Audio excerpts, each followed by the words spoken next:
ধন্যবাদ তমা।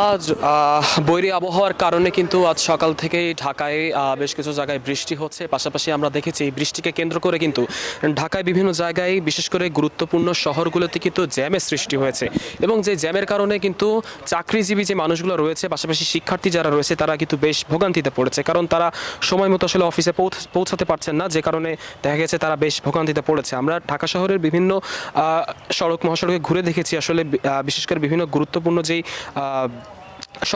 সড়কগুলো রয়েছে, যেমন টেকনিক্যাল, ফার্মগেট, কারণ বাজারের মতো যে গুরুত্বপূর্ণ শহরগুলো রয়েছে সেখানেও কিন্তু আমরা জ্যাম দেখেছি, কারণ এই বৃষ্টির কারণে কিন্তু মূলত এই জ্যামগুলো সৃষ্টি হয়েছে। এবং আমরা সেখানকার সংশ্লিষ্ট যেই ট্রাফিক কর্তৃপক্ষ রয়েছে তাদের সাথে কথা বলেছিলাম, তারা কিন্তু আমাদেরকে জানিয়েছে যে বৃষ্টির কারণে কিন্তু এবারে যে জ্যামের যে চাপটা সেটা কিন্তু তুলনামূলক বেশি।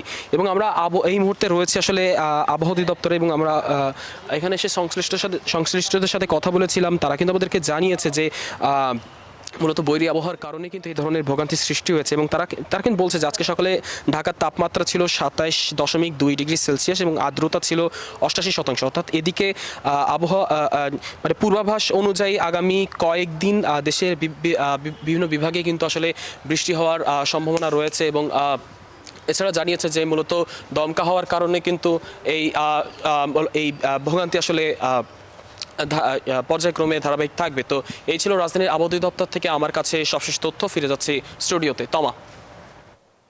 রাফিদ, ধন্যবাদ আপনাকে। পদ্মা সেতু, মেট্রো রেল এবং এলিভেটেড এক্সপ্রেসওয়ে নির্মাণের গর্বিত অংশীদার বসুন্ধরা সিমেন্ট।